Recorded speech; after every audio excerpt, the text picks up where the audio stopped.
We look at the back, those are the egg sacs. Dude! I was not kidding. Oh my god. So this might be... I'm holding in my hand a microscope that is waterproof, stomp-proof. I put it together in 2 minutes and it costs 50 cents to make. And in this hand I have a blood centrifuge that spins 10 times faster than a $10,000 centrifuge, and it costs 18 cents. Both of these were invented here at Stanford in the lab of a brilliant physicist, biologist, inventor named Manu Prakash, with the goal to help improve the life of the world's poorest through low-cost, effective, scalable inventions. Incredibly, it's believed of the estimated 100 billion people to have lived on this planet, more than half have died of malaria. The symptoms are similar to the flu, and so the gold standard for diagnosis is to take a drop of blood, spin it in a centrifuge, and then look at it under a microscope. Historically, this has been really hard to do in the places that need it most because the equipment can cost tens of thousands of dollars and it needs electricity. These two inventions can diagnose malaria, cost less than $1, and require no electricity. Manu, good to finally meet you. Absolutely. You're like a superhero. I don't know about that. From an engineering perspective, what you do is amazing. Now before I continue with Manu, let me just support that statement by showing you how this 50-cent paper microscope actually works. So it comes like this, and then you pop out the pieces of paper, and then follow the simple instructions like folding origami. The lens is actually a tiny sphere of glass embedded in this plastic. And you can put your slide in here, and then you look through that tiny glass sphere and it's magnified 140 times. You can even put your phone up to it and film and then capture video like this.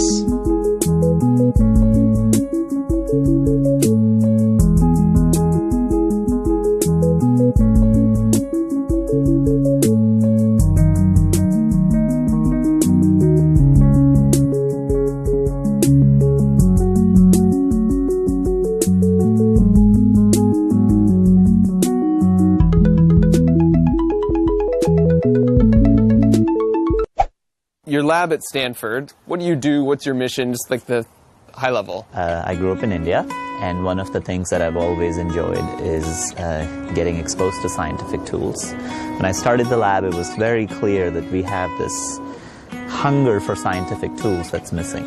And so we spend almost 50% of our time building and designing scientific tools under the umbrella of frugal science. It can't cost a ton of money because every zero that you add to a scientific equipment, probably hundreds and thousands and millions and billions of people cut off. I wanted to test drive this paper microscope, so we got a scoop of seemingly clear water from this pond, and there was one tiny white speck that didn't settle to the bottom of our bag. So Manu suggested we take a closer look. They can sense suction. Ah, okay. And they run away. Oh, really? It's kind of like a fly when you're trying to squat it. It senses your hand coming before it comes. And that's what's actually happening. It realizes, you know, just like it's about to go into a mouth of a fish, it runs away. But I think I'm gonna get it. We got it. There it is. Okay. Oh, there he is. He's in this one. Oh, perfect. And remember, to the naked eye, you can barely see this tiny white speck. Whoa! That's the single eye. You see that? Yeah. That little spot right there. And then we look at the back. Those are the egg sacs. Dude! I was not kidding. Oh my god. So this might be 10, 15 eggs on each sides. Those are antenna. Oh my gosh. So when I said when I was sucking it in and it ran away, it senses the pressure variation through those. That is so crazy. You know what this reminds me of? Like the first time I saw the stars with a telescope. Yeah. Right? So you can see the stars all the time. Yeah. And you see even pictures of the stars. But until you actually see it yourself in a telescope, it's just like something shifts inside you. Yeah. And I feel like we're doing the same thing, but just the other way. No, I think that's such a beautiful analogy. Okay, so with this 50-cent paper microscope, you can actually see any malaria in your blood. We generally think of blood as a red liquid, but it's actually full of particles like red blood cells, white blood cells, and platelets. And so the problem is, in just a couple drops of blood, you have 1 billion red blood cells. So it becomes a needle in a haystack to try and find a few that have malaria. So that's where a centrifuge comes in. So you take some blood and you put it in a tube, and the particles will be all mixed up like this. But when you spin it around really fast for a couple minutes, the centrifugal force pushes all the heaviest particles to the outside, and they displace the less dense particles towards the middle. So when you stop, all the particles are neatly organized from the most dense at the edge to the least dense in the center. And since a malaria-infected red blood cell is slightly less dense than a healthy one, you'll always find it in between the healthy red blood cells and the clear plasma. All that's to say, centrifuges are really critical. So I went to the lab to talk to Manu's colleague Saad to see how they applied their frugal science philosophy to this typically really expensive piece of equipment. These are traditional centrifuges. These require electricity, and you can see how massive that is. Imagine if you had to carry this on your back if you're in a research-limited settings, you know, in India, for example, where I grew up. And so if you want to do this, you can't use something like this which costs thousands of dollars and requires electricity. And so while we were out there, we had a full scope, but you couldn't just take blood or urine or stool and do it. That became the bottleneck. And so the design problem statement that you come up with is, I want something probably less than $1, preferably made out of lightweight materials like paper, so it's easy to carry in your pocket.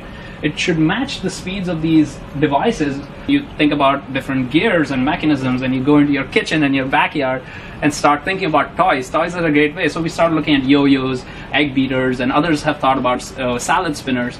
What we found in this Worldly Geek toy serendipitously is that it's one of the most efficient ways of converting your energy into rotational energy, and that was the aha moment. I see. Using strings as actuation in the middle rather than mechanical gears. Or I was just trying this out, and as soon as I saw that in 10 seconds, you kind of know in the back of your mind that this is something powerful, and you know, it transitions beyond a toy with something that has really important applications in global health. So let's recreate that moment. Yes. We're gonna take some blood and let's just spin it. We should take your blood. All right.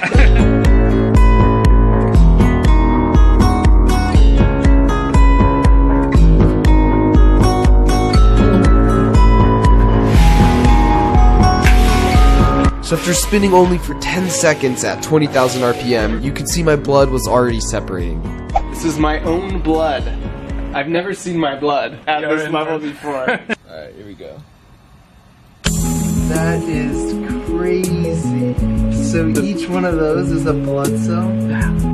What I love most about Manu and Saad is their childlike fascination and curiosity about the world around them. They're also incredibly observant, looking for ways their engineering talents might uniquely help or inspire others. It's a contagious optimism, and it's refreshing.